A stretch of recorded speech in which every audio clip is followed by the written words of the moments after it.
Ало. Мо. Милен, Ало, да. радио гостива. Ти се Добро. еднаш мане да го земе некој наш да видиме.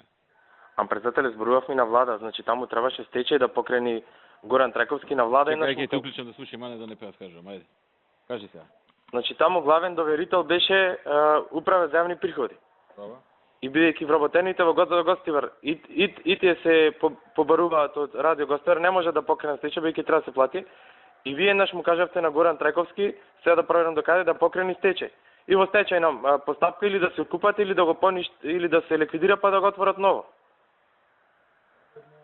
Значи мора во стечај да оди таа фирма. На луѓето му е најбитно да си ги земат парите таму. А се даде на Унија на млади нешто на некој човек да го работи? А многу долгови има таму. Ако сака некој да го земе, ма тоа не е профитабилно, не е. Постои се радиото, таму има еден вработен. Но не е за профит, работа да го работи.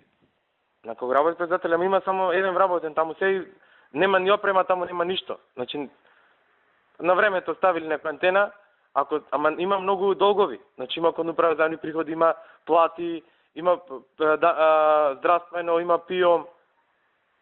Ако имаме некој човек што може да го работи, може да го работи сега. Ама мане тоаш бараше да оди во стечај. Зашо не отиде во стечај сега? Па не знам Горан што направи, да видам Горан што направи.